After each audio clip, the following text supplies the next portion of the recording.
नमस्कार दोस्तों, स्वागत है आपका एग्री उड़ान के यूट्यूब चैनल पर। आज के इस वीडियो में हम आपके लिए लेके आए हैं कृषि विज्ञान के कुछ महत्वपूर्ण प्रश्न, जो कि कृषि की सभी प्रतियोगी परीक्षाओं की दृष्टि से बहुत ही महत्वपूर्ण हैं। तो इस प्रकार के प्रश्न आपको एग्ज़ाम में ज़रूर मिल जाते हैं। तो यहाँ पे सबसे पहले हम बात करेंगे इंडिकेटर प्लांट्स की। तो इंडिकेटर प्लांट्स क्या होते हैं? देखिए, जिस तरीके से हम मोटरसाइकिल या कार चलाते हैं तो उसमें इंडिकेटर्स का काम होता है कि पीछे से जो व्यक्ति आ रहा है उसको सूचना दे देना कि हम किस तरफ मूव कर रहे हैं। उसी प्रकार ये फसलें होती हैं। जब हम फसल को खेत में बोते हैं तो उसमें कुछ पोषक तत्वों की कमी के कारण कुछ रोग या लक्षण दिखाई देते हैं। इससे हमें ये पता चल जाता है कि हमारी भूमि में इन पोषक तत्वों की कमी है। जब हम नेक्स्ट फसल बोते हैं तो उस समय हम उन पोषक तत्वों को पूर्ति करके तभी बोते हैं, या फिर उसी समय हम पोषक तत्वों की पूर्ति कर देते हैं। तो इसमें से जैसे कुछ मुख्य प्लांट ऐसे हैं, जैसे यहाँ पे न्यूट्रिएंट दे रखा है और ये इंडिकेटर प्लांट्स हैं। सबसे पहले अगर हम बात करें फूल गोभी और पत्ता गोभी, ठीक है, तो यहाँ पे कलीफ्लावर और कैबेज है। तो इसके लिए नाइट्रोजन और कैल्शियम, मतलब नाइट्रोजन और कैल्शियम पोषक तत्व की पता लगाने के लिए भूमि में हम फूल गोभी या पात गोभी की बुआई करें। तो जैसे नत्रजन में हो जाता है, बटनिंग है, नत्रजन की कमी के कारण ही होता है, ठीक है। तो इनमें आपको इस तरीके के क्वेश्चन ध्यान से रखने हैं कि इंडिकेटर प्लांट किस पोषक तत्व के लिए होते हैं। जैसे फास्फोरस है, फास्फोरस ये रेपसीड के लिए होता है, मतलब सरसों के लिए। अगला जैसे पौधा है, अगर आपको पोटेशियम और मैग्नीशियम की जांच करनी है अपने भूमि में तो आप आलू की खेती करें। तो उसमें जो भी रोग या कुछ लक्षण प्रतीत होंगे तो उससे पोटेशियम और मैग्नीशियम का पता चल जाएगा।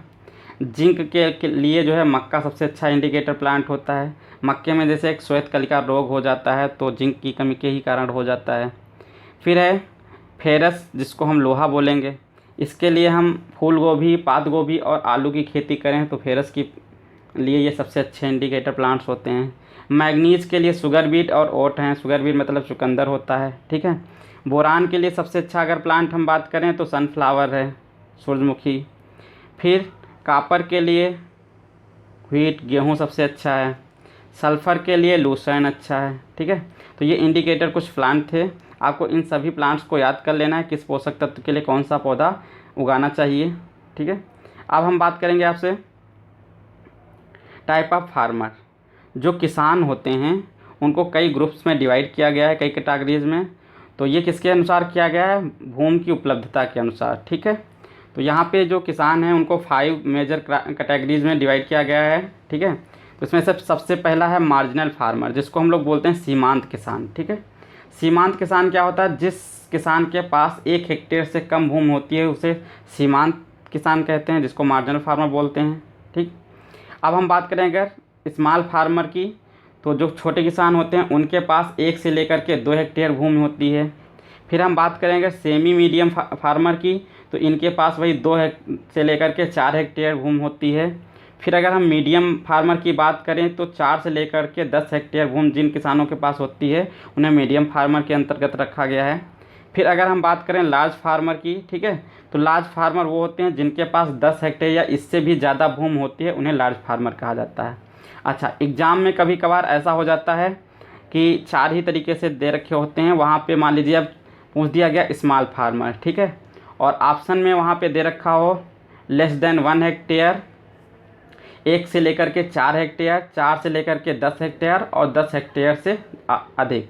तो आपको 1 से लेकर के 4 हेक्टेयर कहना है। तब आपको क्या कहना रहेगा? सेमी फार्मर और सेमी मीडियम फार्मर को एक में ही गिन लेंगे, 1 से लेकर के 4 हेक्टेयर तक, ठीक है।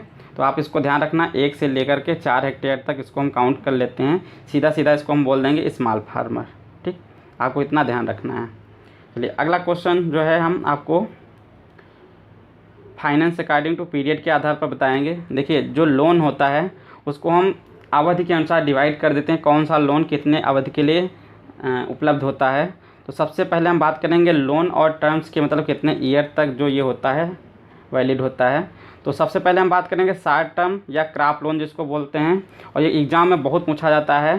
क्रॉप लोन की अवधि क्या होती है? तो 1 से लेकर के 1.5 वर्ष तक होती है, ठीक है। क्रॉप लोन या फिर शॉर्ट टर्म लोन की अवधि जो होती है 1 से लेकर के 1.5 वर्ष तक होती है। और जो मीडियम टर्म लोन होता है वो होता है 1.5 से लेकर के 5 वर्ष, मतलब आपको जो क्रॉप लोन जैसे है तो 1 से 1.5 वर्ष तक अपनी भरपाई, जैसे आपने लोन ले लिया तो उसको जमा करना पड़ेगा, उसकी इतनी ही अवधि होती है।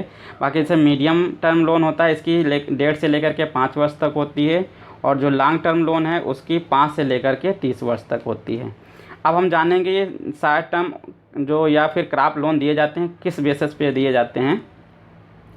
तो ये जो शॉर्ट टर्म लोन होता है ये ज़्यादातर किसानों को क्रॉप लोन इसलिए कहते हैं क्योंकि किसान इसे ज़्यादातर बीज या फिर हम कहें कि खाद बीज और भी जैसे कोई रोग लग गया या कीटनाशी, इन चीज़ों को यूज करने के लिए जो क्रेडिट करवाते हैं उसको बोलते हैं हम लोग क्रॉप लोन। ठीक, फिर बात करें अगर हम मीडियम टर्म लोन की। अच्छा, मीडियम टर्म में क्या होता है, किसान लोग क्या करते हैं कि इसमें जैसे एग्रीकल्चर इक्विपमेंट होते जैसे हल हो गया, ठीक है, या फिर कुछ पशु खरीद लिए या फिर मान लीजिए ट्रैक्टर वगैरह हो गया, तो ये सब मीडियम टर्म लोन के अंतर्गत आते हैं। ठीक है, हमने आपको बताया एनिमल, ठीक है, आपको कुछ कृषि हल बताएं, कृषि से संबंधित हल वगैरह, इसके अलावा आपको हमने बताया ट्रैक्टर, ये आ जाते हैं मीडियम में। अब अगर हम बात करें लॉन्ग टर्म लोन की, ठीक है, तो लॉन्ग टर्म में क्या होता है कि इसमें जैसे कोई मान लो आपको कोई बड़ा सा बिजनेस डालना है, ठीक है, इसके साथ साथ में कोई होम लेना है, घर लेना है, या फिर हम बात करें फार्म बिल्डिंग बनवानी है, अपने खेत के लिए कोई अच्छी सी बिल्डिंग तैयार करवानी है, या फिर हमें भूमि खरीदनी है, तो इस तरीके के जो लोन लिए जाते हैं वो होते हैं लॉन्ग टर्म लोन में, और ये 5 से लेकर के 30 वर्ष तक वैलिड होता है लोन। ठीक, अच्छा, अब हम आगे आपको बताएंगे कि इम्पॉर्टेंट क्लासिफिकेशन ऑफ प्लांट। ये देखिए, हम जो प्लांट्स होते हैं, जो पौधे उगाए जाते हैं, इनको कई तरीके से हम डिवाइड कर सकते हैं। इनकी पहले तो हम देखेंगे हैबिट और इनको हम किस नाम से जानते हैं। तो कुछ पौधे ऐसे होते हैं, ठीक है, जिनको जल की कम उपलब्धता मिलती है, या ऐसे हम कहें जल के अभाव में जो पौधे अपनी ग्रोथ करते हैं उनको हम लोग बोलते हैं जीरोफाइट, मतलब plant grow under water stress. आपको क्या ध्यान रखना है कि ऐसे पौधे जो जल के अभाव में अपना जीवन जीते हैं या पौधे ग्रोथ करते हैं उनको क्या कहते हैं, तो जीरोफाइट्स कहते हैं। ठीक है, मतलब इसमें क्या होता है कि जो पौधे हम लोग उगाते हैं तो उनके जड़ों के पास जल की उपलब्धता कम हो पाती है, तो ये पौधे कम जल के कारण ही अपनी अच्छी वृद्धि करते हैं, तो इन्हीं को बोलते हैं जीरोफाइट। अब हम बात करेंगे शेड लविंग प्लांट। कुछ ऐसे पौधे होते हैं जिनको छाया पसंद होती है, मतलब आराम से अगर पूर्ण रूप से धूप नहीं मिल पा रही है तो उसमें भी अपना काम चला लेते हैं, अच्छे से जीवन जी सकते हैं, तो इनको बोलते हैं सियोफाइट। ठीक है, जो शेड लविंग प्लांट होते हैं इनको बोलते हैं सियोफाइट। फिर अब है सन लविंग प्लांट। कुछ पौधे ऐसे होते हैं जिनको सूर्य की रोशनी बहुत पसंद होती है, ठीक है, मतलब यूँ कहें कि सन रेज जो होती हैं या सूर्य की किरणें होती हैं उनमें ही अच्छी ग्रोथ कर पाते हैं, सूर्य के प्रकाश की ज़रूरत पड़ती है, ऐसे हम कह सकते हैं। तो ऐसे पौधे जिनको सूर्य के प्रकाश की ज़्यादा ज़रूरत पड़ती है उन्हें हेलियोफाइट कहते हैं। ठीक है, क्या कहते हैं, हेलियोफाइट। अब हम बात करेंगे वाटर लविंग प्लांट।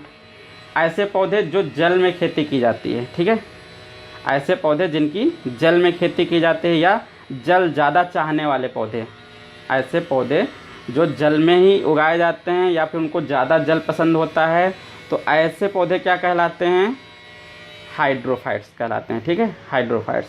अच्छा, एग्ज़ाम में जो सबसे ज़्यादा पूछा जाने वाला होता है वो यही वाटर लविंग प्लांट्स होते हैं, और इसके अलावा प्लांट ग्रो अंडर सैलिनिटी, मतलब ऐसे पौधे जो लवणीय भूमियों में उगाए जाते हैं उन्हें क्या कहते हैं, तो हैलोफाइट्स कहते हैं। तो ज़्यादातर ये लवणीय भूमियों वाला और जो जल ज़्यादा चाहते हैं ऐसे ही पौधे, ये दोनों क्वेश्चन एग्ज़ाम में आपके मिल जाते हैं। तो ये हो गए आपके क्लासिफिकेशन ऑफ प्लांट्स। ठीक, अब हम आपको बताएंगे trade name of important plant hormones. ठीक है, अब इसको आपको ध्यान से समझना है। ठीक है, अब हम आपको बताएंगे जो कुछ इम्पॉर्टेंट प्लांट होते हैं, ठीक है, पादप हार्मोन होते हैं, तो उनके ट्रेड नेम क्या होते हैं। ठीक है, तो यहाँ पे जैसे अगर हम बात करें, देखिए जैसे यहाँ पे हम सबसे पहले अगर बात करें तो कुछ ये जैसे हार्मोन का नाम दे रखा है, इसके बाद ट्रेड नेम दे रखा है। ट्रेड का मतलब होता है व्यापारिक नाम, ट्रेड नेम का मतलब होता है व्यापारिक नाम। जो हम मार्केट में लेने जाते हैं तो इसको हम लोकल नाम से किस नाम से जानते हैं। ठीक है, जैसे इथेफान है, ये एक पादप हार्मोन है, इसको हम सेपा के नाम से जानते हैं। अच्छा, ये जो टेबल है आपके लिए बहुत ही इंपॉर्टेंट है, आप इसको ज़रूर लर्न कर लेना।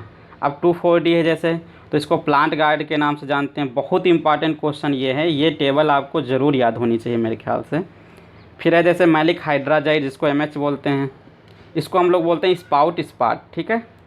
फिर है नेफ्थलीन एस्टिक एसिड, जिसको NaA बोलते हैं, तो इसको बोलते हैं फ्रूटाम N, ठीक है, फ्रूटाम N। फिर है indole acetic acid.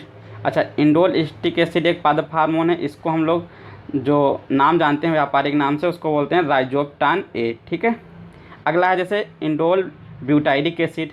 Indole butyric acid को हम बोलते हैं सेराडॉक्स, ठीक है। इसके बाद आती है CCC या फिर क्लोरमीक्वाट, जिसको क्लोरमीक्वाट को क्या बोलते हैं हम लोग, साइकोसेल बोलते हैं, ठीक है।